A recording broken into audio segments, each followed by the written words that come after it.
All right, this is a piece of I-beam from the World Trade Center. And Hodge, tell me about this piece, please. So, you can't say if this is from Tower 1 or Tower 2, but it was from one of the World Trade Center buildings. Obviously, the two stone obelisks represent the Twin Towers, Towers 1 and 2 as we know them. Right. The base represents the Pentagon, because that was attacked as well. And if you notice, the edges are all smooth. Yeah. Until you get over here. Oh, I see. You can find the side of the Pentagon that was struck by an aircraft. And then all the rock is the broken ground from the Flight 93 that crashed into the field. Yeah. Over across the freeway here, you see the Falcons football stadium.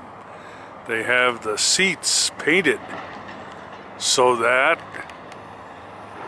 it spells out Air Force.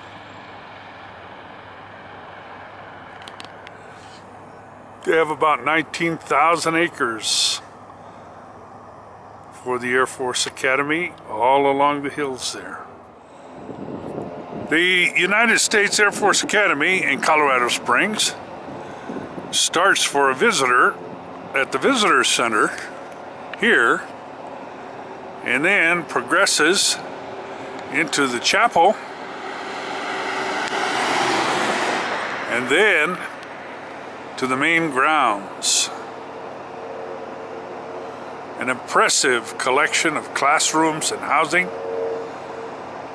that houses 4,500 students. We're looking at the Visitor Center at the United States Air Force Academy in Colorado Springs, Colorado.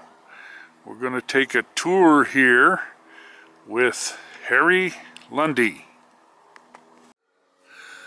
This entrance here says Barry Goldwater Visitor Center. Mr. Goldwater, as you remember, was senator from Arizona for many years. This is a list of the superintendents of the Air Force Academy over the years. And we're coming down here and we're seeing that the current one is Lieutenant General Johnson. Johnson looks like the first lady to be in charge here at the Air Force Academy. The Academy graduated its first class in 1959. This is the overlook with explanation boards about stream restoration. And over here we see the mountain range in the background. A little bit about the trees. It's really quite well laid out and organized. This is our guide today. This is Mr. Harry Lunde. Hello. With a nickname of Hodge. And we're going to ask him how he got that name later on. So, 7 miles south-southeast of here is our airfield. And it's a small airfield meant to suit our needs. So we're not going to have fighter jets come in, we're not going to have heavies, cargo planes come in. But it is perfect for our airmanship program. And all the cadets have to go through the airmanship program. Okay. There are 3 programs we have. We have Soaring, which takes place in a glider. Oh yeah. They get towed up. Sure. You'll see them slowly glide down back to the ground. We have powered flight in Cirrus aircraft, which is like a Cessna, a single engine. And that provides them some orientation, better prepares them for initial flight screening, which takes place down in Pueblo. The 3rd program we have is our jump program. Now, we are the only jump school in the world where your first jump is by yourself. You pack your chute, you stand in the doorway, you jump, you free fall, you pull the cord by yourself, first jump. But They go through 39 hours of some very rigorous ground training before they do that. I see. And it's quite impressive. And then about half the distance, maybe about 3.5 miles south-southeast, is Falcon Stadium. And that holds approximately 46,000 people. And of course, that's used for our home football games and the big graduation ceremony that we have at the end of the school year. And everybody looks forward to the hat toss and the Thunderbird flyover in the air show that they put on. Sure, sure. Oh, that's great. And the Air Force had a pretty good year this year of football. Yes, we've done quite well. We had a couple of bad years, I think, when I first got here, but we really turned that team around. So we're very proud of our fighting Falcons. One of our community weekly newspapers is in Rosamond, California, which is the west gate of Edwards Air Force Base. Okay. And so many of our residents served in the Air Force at Edwards and then came back and retired there because they loved the weather so much. Oh, very nice. And then we also have a lot of projects going on at Edwards all the time, testing and, you know, fabricating new ideas and so forth. So we feel like we're close neighbors with the Air Force. Definitely. Yeah. That's a wonderful thing. Yeah. Unfortunately, we don't have any cadets here. We checked ahead, but we're going to have to work on that. We're going to have to get our high school teachers and principal working on that. Yes. This is the Air Force Academy Cadet Chapel. And our very astute, accurate guide says it's the most visited public monument structure in Colorado.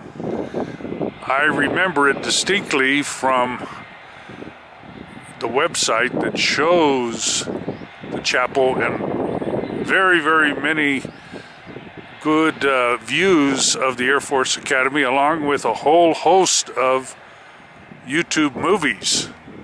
So I recommend that anybody really interested in the Air Force Academy go online and inform themselves. That clean, fresh air.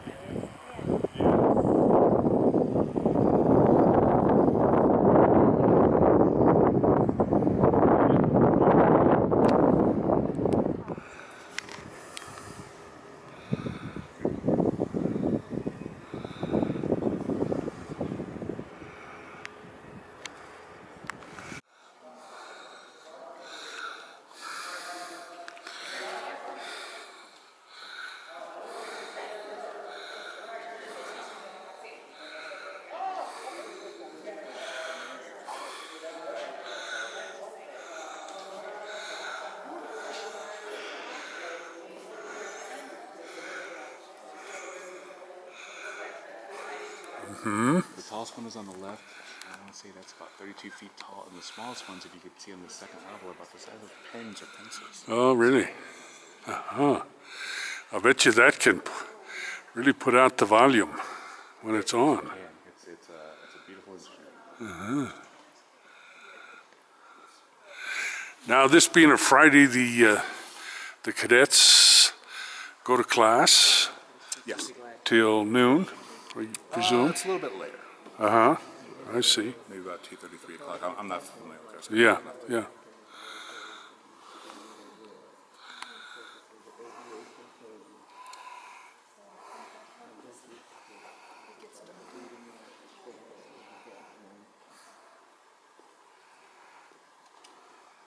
Hodge was saying that you're the expert about the chapel, that you know just about everything.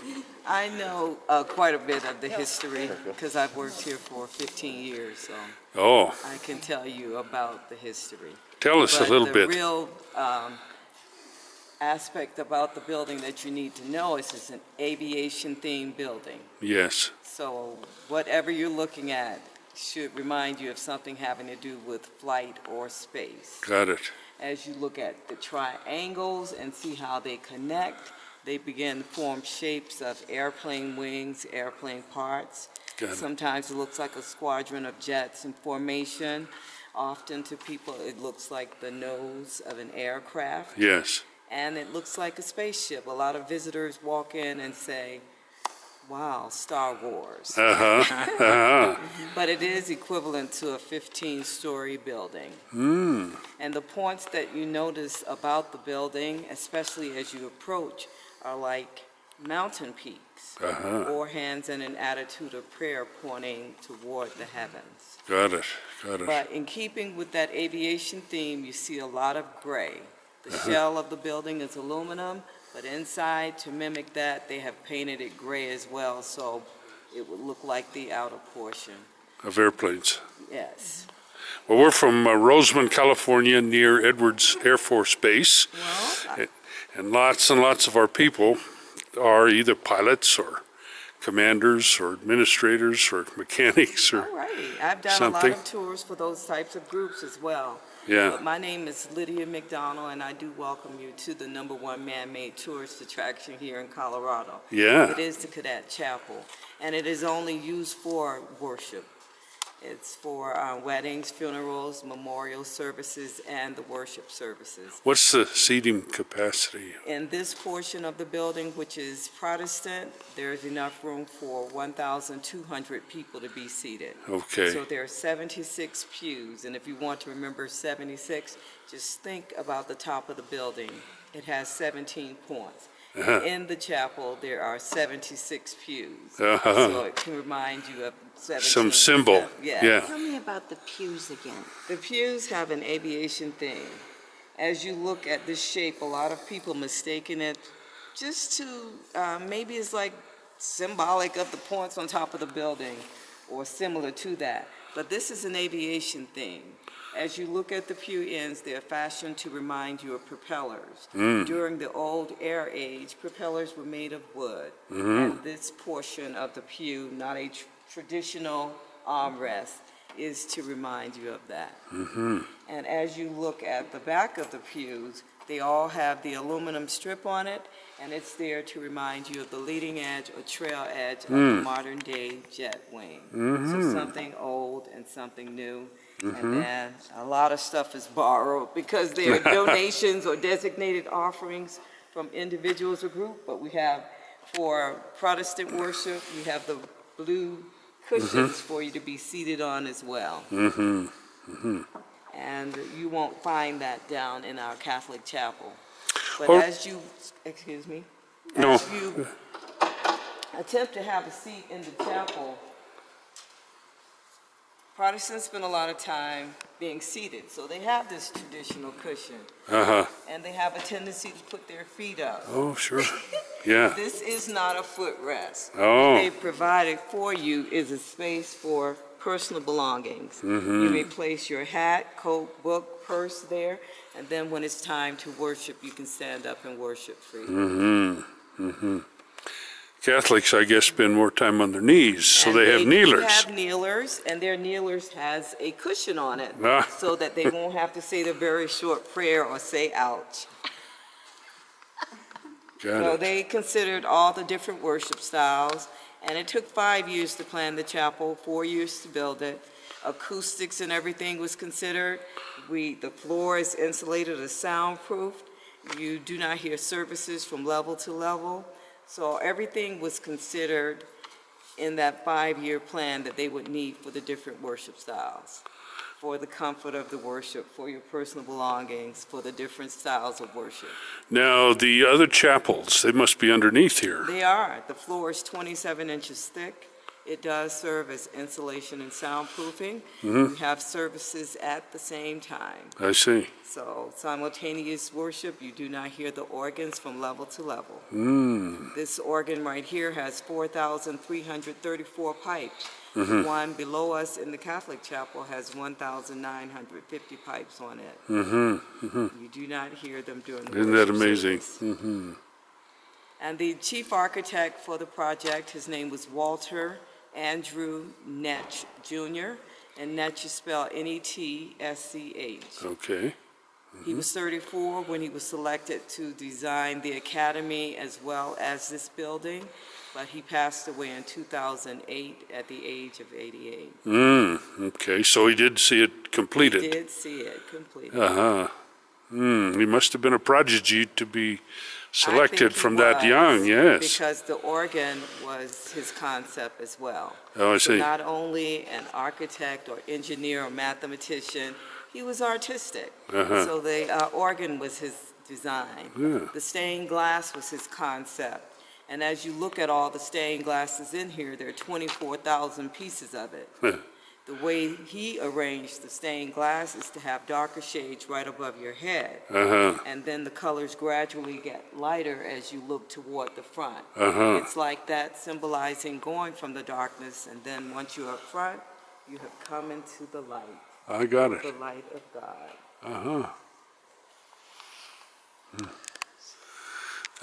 Faceted glass. I had no idea. From the Blanco Glass Company of Milton, West Virginia. Yes, yes, I've been there. I know them well. They're one of the few still doing the glass. They are, and we have a few pieces right at the entrance in the showcase that you may look at.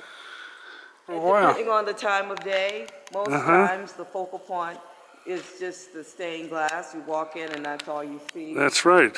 And if there is no blue sky and white clouds behind the cross, it just blends in with the gray and you don't see it. But it's 46 feet tall. It is 12 feet across and it weighs 1,200 pounds of cast aluminum. I see. It appears to have wings, but the theme is called Soaring Spirit. It's supposed to appear to soar into the sky that's behind it. So 46 feet tall, 12 feet across, and it weighs 1,200 pounds of cast aluminum. And looking at it from this angle, you'd never guess that. It looks 46 feet. Yeah. But I'll help you with that interpretation. From the floor to the ceiling, it is 99 feet in here. So that's 46 feet. The wall that we're looking at below the cross, it has a curvy linear shape. So that curved and crescent shape symbolizes God's arms open to welcome you as you will come up to pray. And a lot of the liturgical appointments, they have symbolisms behind them as well. So Sure. the pulpit is designed with 3 legs, and the cylinder body, it's supposed to look like the base of a rocket. To support that theme, the scripture Matthew 10:7 goes around the top, and it says, "As you go, preach, saying the kingdom of heaven is at hand." I got it. As we look at the table in the center, it's narrow on both ends, but you notice a sump in the bottom. It's in the shape of a ship or a boat. That was an early symbol in the Christian church. So to some it looks like a kayak, others it looks like a canoe, but the ship is the theme. And then you'll notice we have another theme of Trinity, which is those 3 steps. Over here, you have to get close to this wood just to see the scripture inscribed here. It is John 1 that starts with "in the beginning."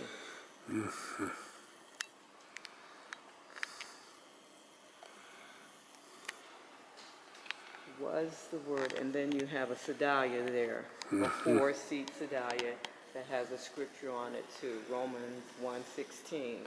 I am not ashamed of the gospel. And right in front of your feet are kneelers. These kneelers are needlepoint kneelers from Senior Officers' Wives Club. What they try to portray here are different crosses. It is to show you how the cross has changed throughout the church history. The same colors you see here, if you look right above you, you start to see them in the stained glass as well. Now I see 7-branch candlesticks. They are just candelabras. Okay. If they were to be lighted,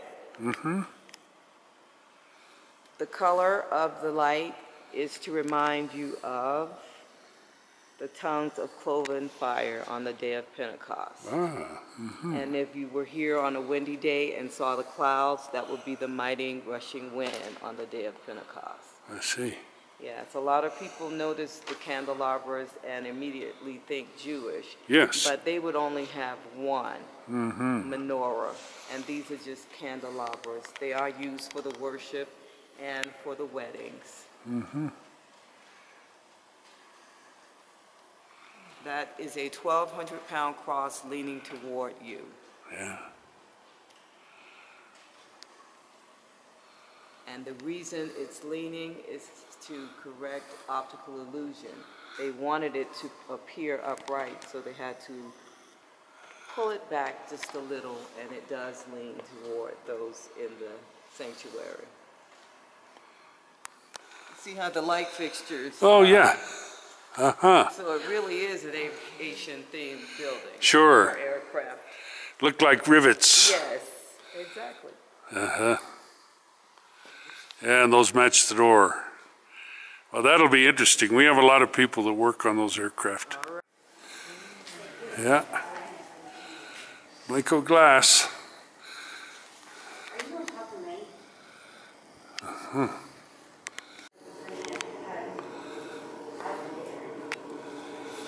We're down in the Catholic chapel, which is underneath the chapel we were just in, and on the wall are these figurines of the four evangelists. Here is St. John, and here is St. Matthew.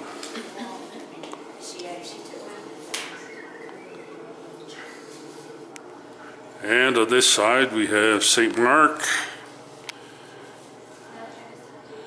and St. Luke. Pictures of the popes.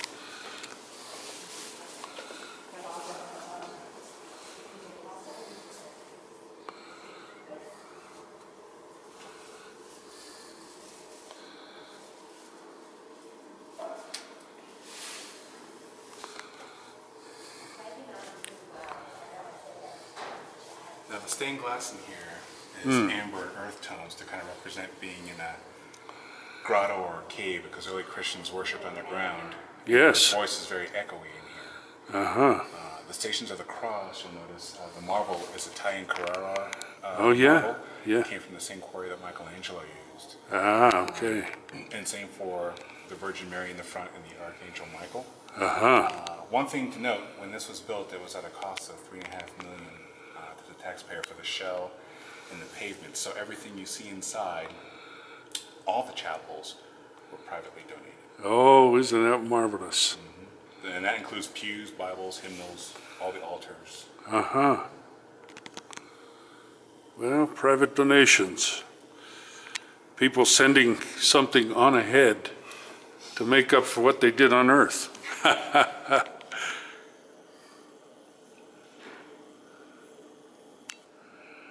Beautiful.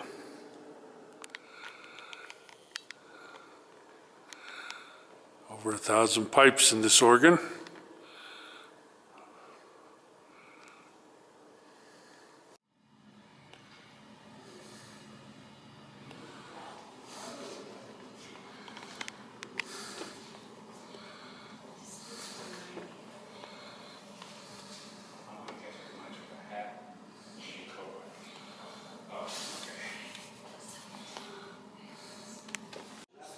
Yes, it's Jerusalem brownstone, donated by the IDF. I think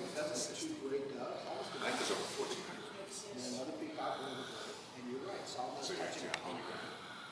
Then back to the shoulder, midway between his shoulder. And that information's in.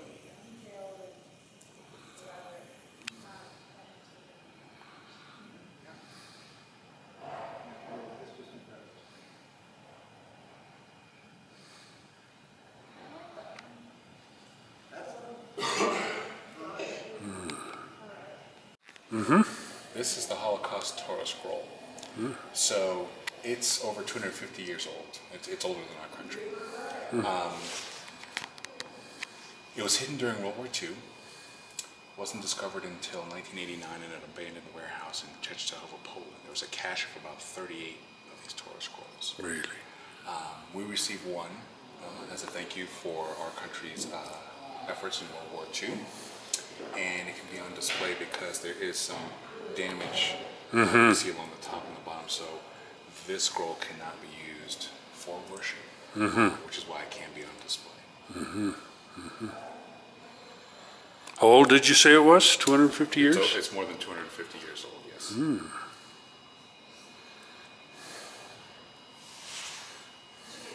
Cypress wood poles and purple cloth to make the tent of meeting. So it's actual cypress wood that we have to represent poles of the tent. And then purple to represent the purple covered cloth that was used for the tent. All right, now we're approaching the cadet area. Okay. We'll take a quick little tour through there. Okay.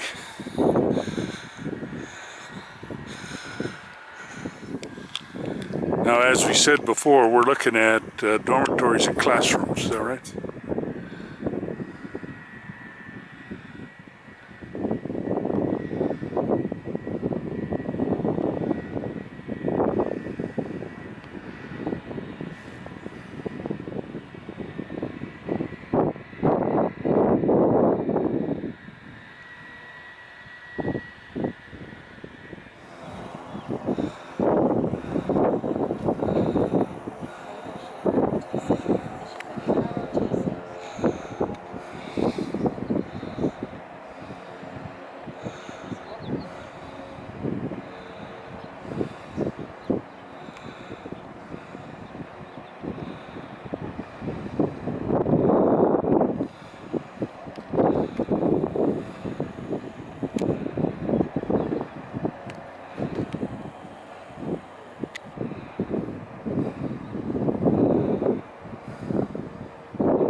So these air cadets are queuing up here at midday to march to lunch.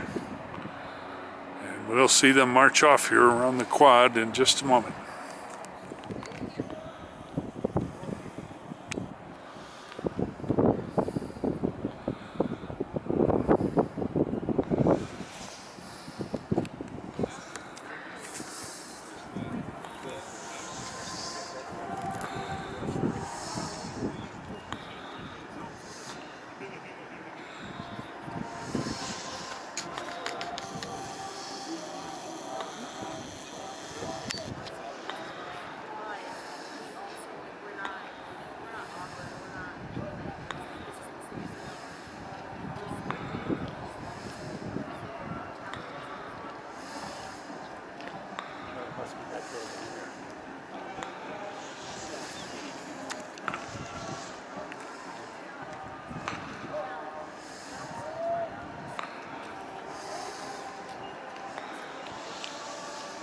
This is the honor court, and it has bronze statues of aircraft and aviators that have been donated to the Academy over our years. I see.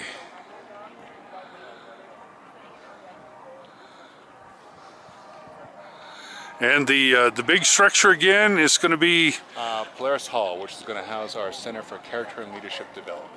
okay.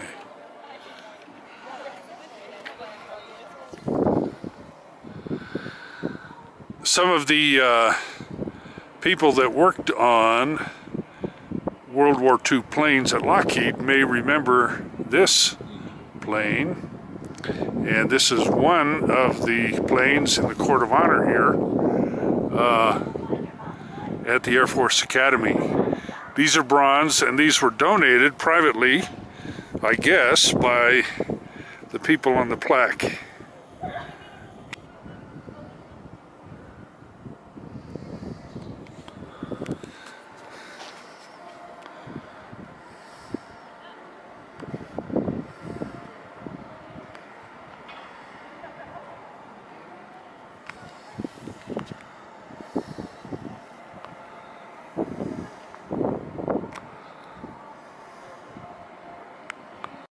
They will spend the vast majority of their freshman year largely without a lot of the privileges, a lot of the things that they might have taken for granted, such as when they can walk and where they can walk and how they, and when they can talk. Yes, ma'am.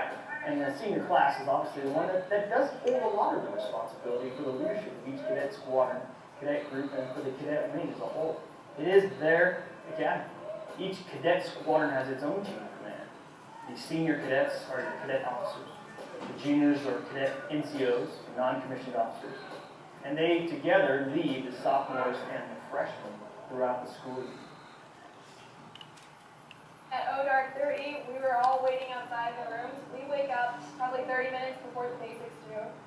We have a short meeting on what their uniform needs to be so that we all are on the same page as to what needs to happen when they fall out.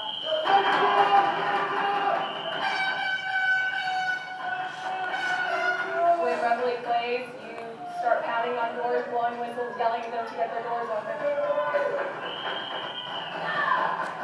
Our job was to kindly introduce them to our lifestyle. I just hear a lot of banging and then just get up, and I just like roll out of bed. I'm like, where am I? That's going to happen in the active duty.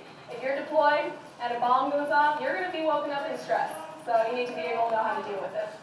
The point of first piece is kind of break them down and make them realize that you are in the military and you have other people to answer to now. It's not just about you. We have to have a culture of respect. So here's what that means in a practical sense. We put integrity first because that is the bedrock of everything we do. And it's real simple. You do the right thing. And when you do the wrong thing, you admit it, you fess up, you tell the truth. That's your first honor lesson, and that's the only one that matters. We will not lie, steal, or cheat, or tolerate among us anyone who does. Since 9/11, when our country was attacked, our lives have changed. Over 90% of the U.S. military right now has joined the service since 9/11, including every single one of you. This is our purpose in life, to defend our way of life, to support and defend the Constitution, and we do it through this concept of service. Yes, sir. I think common theme throughout basic, common theme throughout the 4 year, common theme throughout the 4 years here should be not individual, but team. Nobody makes it through years.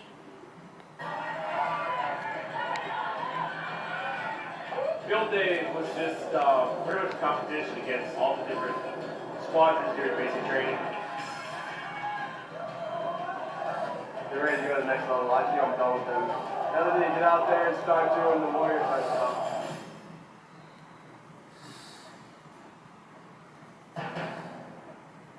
They haven't even begun to test us physically yet. And I'm looking forward to that, especially at Jack's Valley.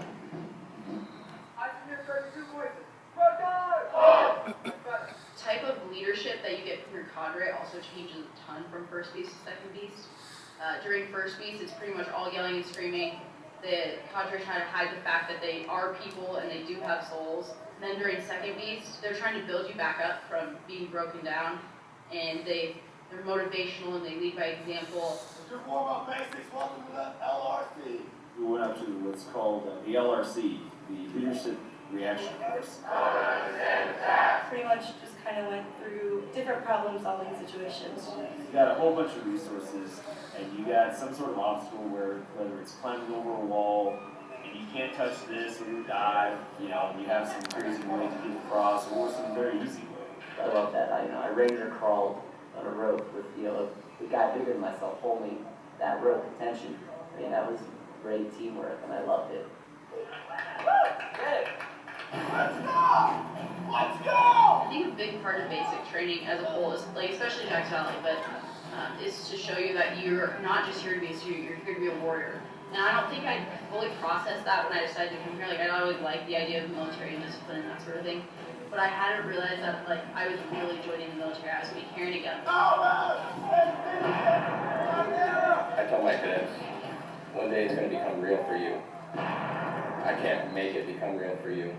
It's going to be something personal that you go through. Hey, Dad.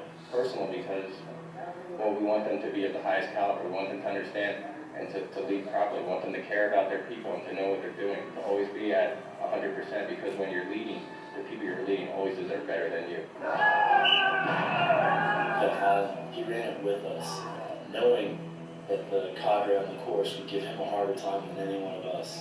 To me, that's the quality of a leader, and he shows integrity and service before self and excellence on everything that we've been taught here is something that he exemplifies in more.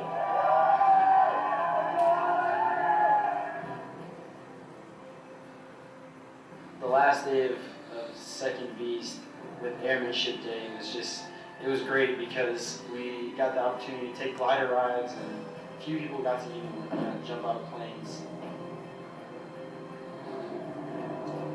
Getting a glider for the first time, and I'm sitting in the glider just like blown away.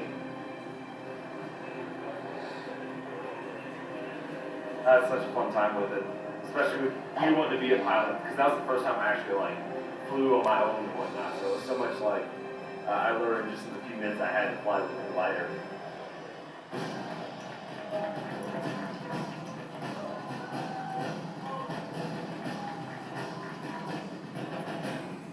Got my shoulder boards today, symbolizing my acceptance into the cadet ring.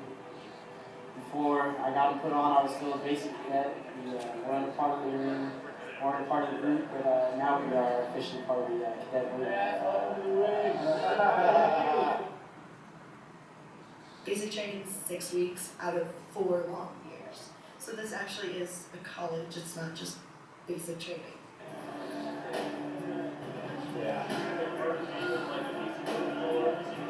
Majors night, looking around at all the different majors, just trying to figure out what I want to study. And they have 31 different majors to select from, all the way from biology, behavioral sciences, to astronautical and aeronautical engineering, military strategic studies, we have humanities, English and fine arts, so it's kind of exciting. I will say one of the big changes here is being in high school and like being good at everything, like being in classes, and you're the one that's like tutoring people, you know what's going on. And here everyone's extremely smart. So you're back to being on like a level play with those people. I think that's a big shocker for like all of us.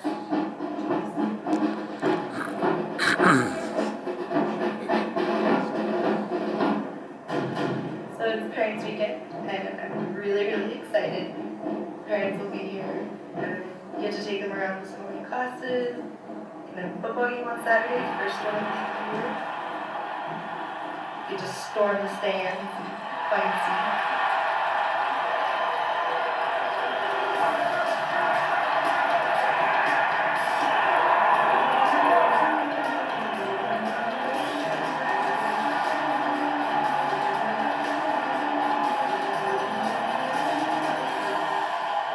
In intercollegiate athletics, we'll have a young man or a young woman that gravitates to the academy because of the level of competition. And we just got to know through due time what we have is somebody that's a tremendous leader and a warrior too. You realize really quickly in basic cadet training that being physically fit is a really important aspect of the academy. Most people here love athletics, and it really is an important part of what we teach here at the Academy. You're either an intercollegiate athlete, or you are in a club sport, or if you're a regular cadet, you go down to intramurals and participate.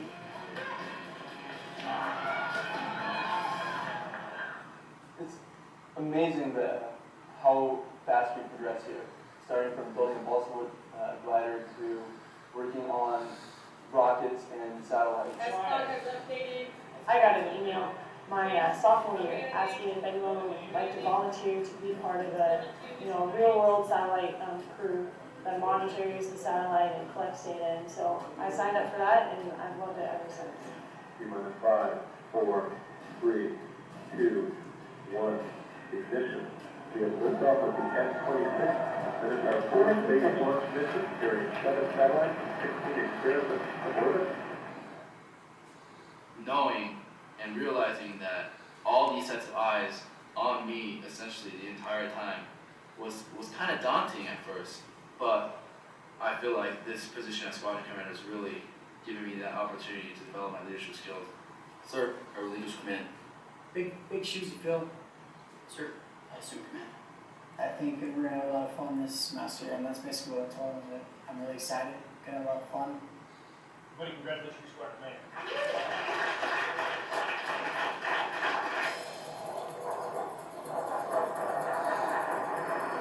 130 people on the team total from over 30 different career fields within the Air Force. Well, the great thing about what you learn here at the Academy is you're going to go out to the Air Force and you're going to be an officer, and no matter what job you go into, that whole concept of the team concept is going to be a key. You're going to be commanding people, and if you don't make honorable decisions, if you're not honorable to your troops, your captains, or the decisions that you make and honorable to yourself, you can inflict a lot of damage on people's lives. Integrity is really the sort of keystone of military lifestyle. If you don't have any integrity, then the military institution won't work. Honor isn't something that can be forced upon someone. It's something that you have to be willing to do. It's a personal choice, really.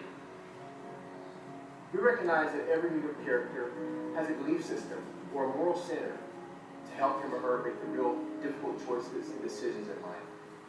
Therefore, it's imperative for I love their Falcon wings. What that means, literally, is they get to wear Falcon wings on their flight caps, and they get a lot of new privileges on flip their wings and let them go, pretty much.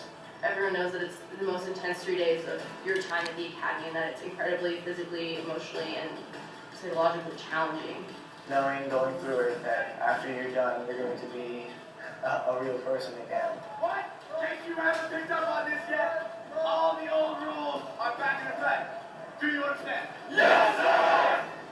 The thing that gets you through it, once again, is the people next to you. My fellow fourth-classmen, my squadron, that we were pressing through this and achieving this shared common experience together.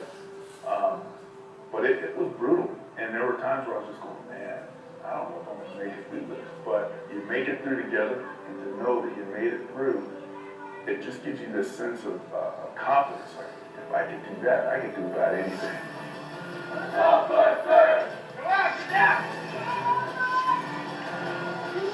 We're going to try and remind them where they came from, because it's pretty dramatic when they get here, and so we're just going to remind them how far they've gone, how much they've learned.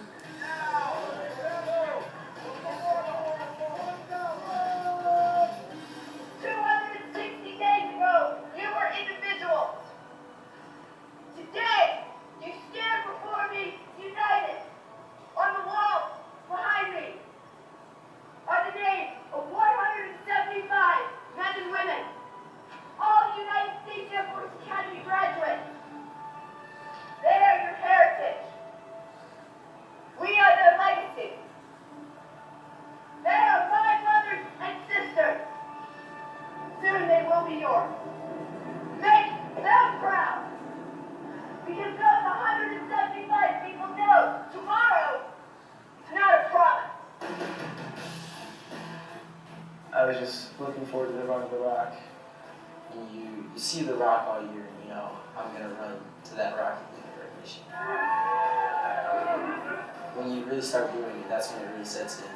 I really just, got the recognition. It was really good to run to the rock with the first season. It's a great tradition. Getting the prop and wings after recognition and after Hell Week, as it was then called, was just a culmination of really realizing how far I had come, and really part of my dream of going to the academy. One small step to getting there. It's one of the proudest moments I've had in my entire life. Just the pride that I felt walking down the hallway and everyone coming to attention school and going to Major Martin and him just telling me, you did a great job. I'm really proud of you. 2014. Congratulations, you made it. And you made it as a team. This is for the 4 degrees, but it's for everybody else in the squad. I want you to wear your prop and wings with pride. Because they represent a lot more than any just hunk of metal. They represent the 90,000 airmen that died in World War II. They represent every USAFA grad that's ever walked these halls. They represent your blood, your sweat, your tears. So wear those prop and wings with pride.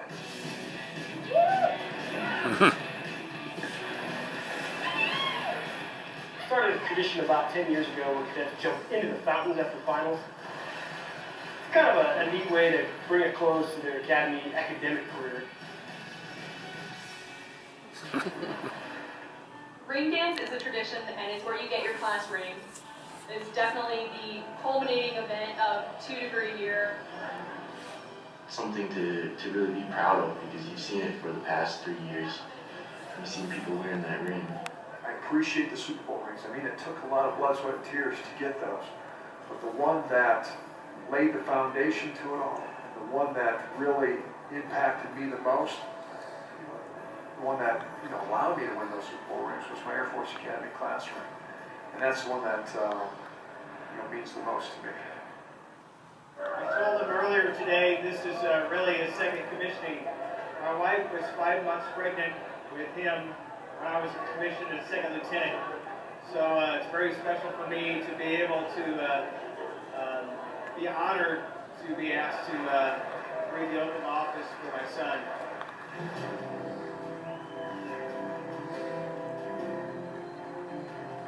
First he's leaving, I'm really happy for them because they're going to be lieutenants and they've worked really hard to get to the point where they're at.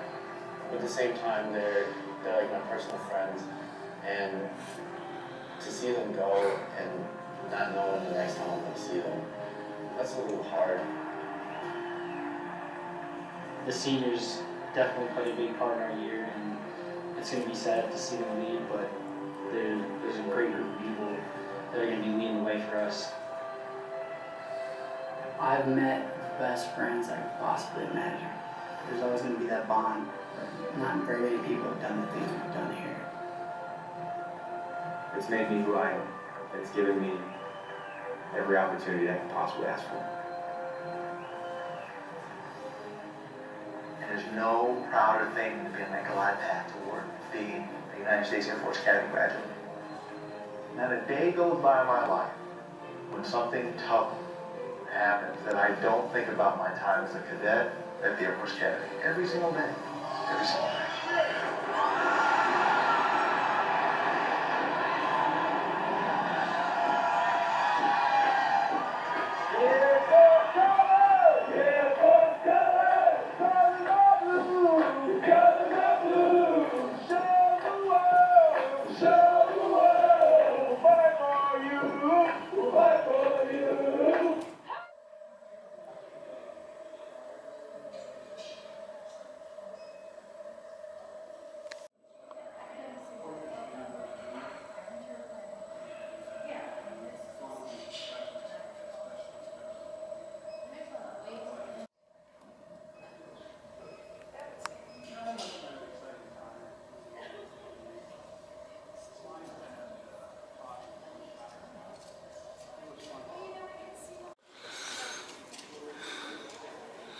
This is the gift shop and display area here at the Academy. And today is a beautiful April day, and we're touring through it. Of course, we saw the chapel, and this is a model of it, a scale model. And up here hanging from the ceiling is the Falcon Glider. All of the Air Force cadets get a chance to fly these gliders and solo if they want to. We're looking at a typical dormitory room for cadets here. One wash basin here on the left, 2 to a room, desk, bookshelf,